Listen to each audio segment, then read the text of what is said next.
Hi guys, welcome back to Mythborn Media and Mythborn Live, all things Mythborn 24/7, 365. Listen, I'm super excited today to talk to you guys about a bunch of different things that are going on.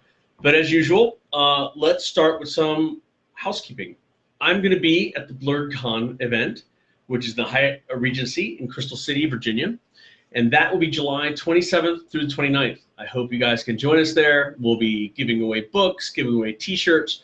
We'll have raffles. We'll have all kinds of swag.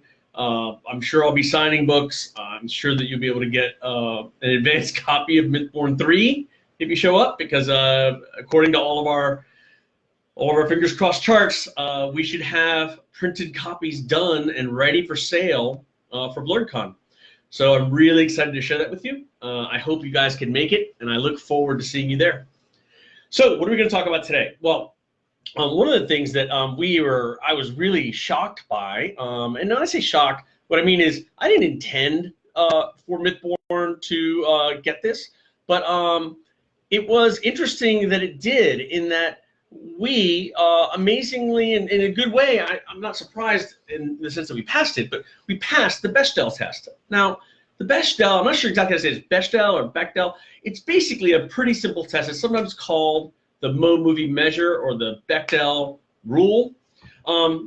It's a simple test, and all it does is it asks 3 questions or 3 criteria. It has to have at least 2 women in it. It's for movies, so in movies that have at least 2 women in it, who talk to each other about something besides a man. The test was popularized by Alison Bechdel's comic Dykes to Watch Out For back in 1985 in a strip called The Rule. Now, the Bechdel test essentially tries to create an awareness amongst us writers that we can objectify and stereotypify women based on gender without even having a bias, just because of the way society is creating things. In some cases, maybe people do have biases, but I think in a lot of cases, it's almost like an invisible filter that we're taught from a very young age. And then when you start to write, it filters into your writing. And what it creates is, in my mind, non-authentic characters. What's amazing for me is that Mythborn passes the Bechdel test. It has way more than 2 women. Many talk together. They definitely don't talk about men. I wrote a book in which the women are, honestly, the scariest, most competent, the coolest. They are the driving force that drives the story forward. And I think, to some extent, what I wanted to capture was, growing up, I was lucky. I had trained in the martial arts, and one of the things that my karate instructor taught me, both the nice way and the hard way, was to never fight an opponent based on their age or their gender. Like, don't fight them differently if they're a girl, or if they're younger than me, or if they're older than me. Fight my opponent, fight the techniques, fight what they're trying to do, because they're trying to steal something from me that I only have one of, and that's my life. So if I don't take it seriously, if I don't take them seriously, no matter where they're from, no matter what they look like, if I don't take them seriously, I'll lose. And that loss might just be, a bruise to my ego. It might be something far worse. So he would drum that into us. In our system, nobody took a different test. Girls took the same test as boys. Kids took the same test as adults. If you were a black belt in the school, you took the same test that every other black belt took before you, and frankly, probably a harder one, because the ones that came before you, each generation of black belts got better and better. So, when you fought for your black belt and you had to fight 3 other black belts at the same time, if you passed that test, you passed the test. If you didn't pass the girl version of the test, you didn't pass the kids version of the test, you didn't pass the guy version of the test, you just passed the black belt test. You were a black belt. And my instructor felt very strongly that it did not matter what you wear. If you were called on to defend yourself, you can't pick your opponents. You don't know who's going to attack you. You have to be able to defend yourself against anybody. So the nice way he would drum this into us was basically yelling at us. The not nice way was around green belt, you got the chance to fight one of the black belt women in the class. she, I want to keep her identity anonymous, but let's just say she was something else. And every time we would go in, you know, the first time we fought her as a green belt, up until then, I think I realize now she'd sort of taken it easy on us, but inevitably you'd get your nose broken. It never mattered. Ultimately, at some point, she'd break your nose. And my nose, little curve to Cuba over there, that's from her. And I never forgot when she looked at me and said, "Don't ever, ever fight me like I'm a girl. Fight me like I'm going to break your nose." And boy, bam, that gave you a laser focus on the fact that everybody out there is potentially dangerous, and you had to take everyone seriously. There was no room for misogyny. There was no room for gender bias. There was only room for survival and doing what you had to do. So I knew when I started writing Mythborn that I wanted to write my female characters to be interesting, to be realistic. And I was lucky to grow up with incredibly strong women, smart, intelligent. You know what? It's actually a better way to say I grew up with incredibly smart, competent people. Their gender didn't matter. And so when I wanted to write, I didn't want to write someone as a woman, or, you know, with some stereotype or some bias or some filter that I may not even know I'm carrying with me when I was going to write about these characters. So I did something I think now, you know, I would recommend it to any writer that wants to have an authentic voice. So a lot of people don't know this. No one knows this, actually. But when I wrote Mythborn, the main character, Teji, the girl behind me over my shoulder with the bow, I wrote her originally on purpose as a boy. I wrote the entire story with her as a he. All the situations, everything, her responses or his responses, how he would act. He was the younger cousin to Eric, the main character. I mean, I'm sorry, Niall, the Prince of Barracor. And I wrote them as cousins and boys. Then, after I wrote the whole thing, I read the whole story, and then I changed all the pronouns and all the descriptions for it to be a girl. And then I read through the story again, and then I changed I had my girlfriends, or friends who were girls, I mean, and my other people that I really respected, mentors, all women, read the story from her perspective and tell me, did it sound authentic? Did I miss anything? And except for a few places of like some softening of the imagery or some tiny tweaks I did to the description of how a certain scene might roll out, nothing changed. And that's good, because nothing should change. People don't do things because they're a girl or because they're a boy. They do things because they're smart or they're not smart, or they're brave or they're scared, or they're not seeing the whole picture, or they are seeing the whole picture. They do things equally rationally and irrationally, irrespective of their gender.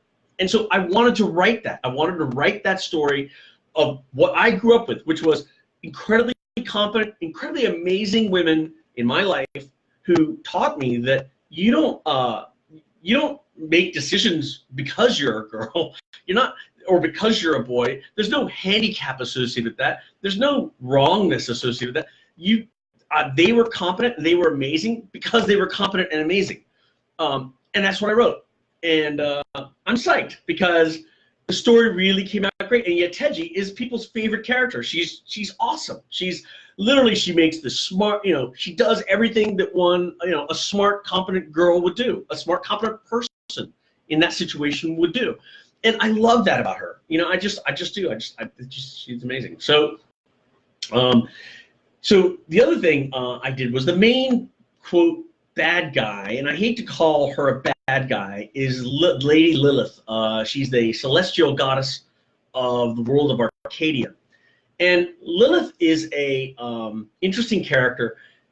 The novel starts out with these demons possessing people, and Lilith is the queen of these demons, and you start thinking evil, evil, evil, evil. But then when you actually meet her and you understand what's going on, what you realize is that for a long time, the people of Eden and the people of Arcadia, these quote demons, they had all been one. They'd been, we were the will, they were the way, right? And between the will and the way, it was like we became one. We had the ability to, manipulate things with our minds and do things, using things equivalent of magic. And so somehow in the distant past, they got separated, and these Eris, these demons and gods or whatever, they are now incorporeal. They're ethereal. They don't have bodies, and the only way they can survive is to bond back with one of the humans from the world of Eden. Now, some of them choose to do this through a process called ascension, which is essentially them giving up their identity and power to the human. But then, when the human dies, that Eris grows in power. Other Eris have chosen to do it through possession, where they take over the human being disappears, and the Eris uses the body for as long as they need. And then when that body dies, the Eris can take on another body. But the Eris doesn't grow in power when they do that. They just can keep jumping from body to body if they want to do that. So what you come to realize is that Lilith wants to end this. She wants to end this cycle of possession and war. And what she wants to present is an opportunity for the people of Eden and the people of Arcadia to once again be unified. And you start to really understand the depth to which she cares for her people, and the fact that as people's dreams and faith in Eden change, remember, their dreams and faith, they change the Mythborn. They change the Eris gods. They make them morph, in some cases disappear, in some cases lose family. When gods fall out of favor and they're no longer worshipped, they disappear from Arcadia, and they take with them, friends and family and other things that they may have had that was a semblance of a normal life. And she wants to end all that. So there's a scene between her and Kisan. Kisan is an assassin who is dispatched by this group to essentially make sure that the main character, Eric, doesn't release this dark contagion that can destroy both worlds. And her assignment is to kill him if she has to, and to do what she needs to do in order to get through make sure that the world is safe. So there's a scene between Lilith and Kisan where they're standing there, and everyone else is sort of on the fence. But Lilith says to Kisan, she says, "You and I, we're women of action. We do, we take. We don't sit back and let things be taken from us. We act when others hesitate. And I don't understand why you won't throw your lot in with me and do what we know needs to be done to protect those that we love." And the conversation is really interesting because Kisan actually does agree with Lilith. Although they're on opposing sides at the moment, Kisan is torn because she's like, she's making a lot of sense, and she's scarily competent, competent when it comes to taking care of her people and watching out for the what should be great for her world. So I love that interaction between them. I love the interaction between Lilith and Yeteji when they meet, and I love the interactions between the various women of Barracor and how they run things. It's a novel in which what I tried to do was be blind as much as possible to gender and write a story. And the story is filled with competent and incompetent people. It doesn't have anything to do with where they're from or what race they are or what sex they are. They are competent or incompetent based upon just themselves. And so it's got a lot of great press, a lot of great praise. I'm flattered, but I'm also happy because I achieved what I wanted to achieve, and something I just intrinsically in my heart believe in. So I hope you guys check it out. I hope you guys like it. Please leave me comments. I'm not sure where on this thing the like button is, but it'd be great if you guys hit it, because your likes make a big difference for how many people see these videos, and every person who supports us really makes a big difference for me and all the people trying to support Mythborn right now. So I do appreciate your faith, your support, and your help. So wherever that like button is, click it, and then have someone else click it, and then send the video to other people and then have them click it. And finally, join me at BlurredCon, right? July 27th, 28th, and 29th.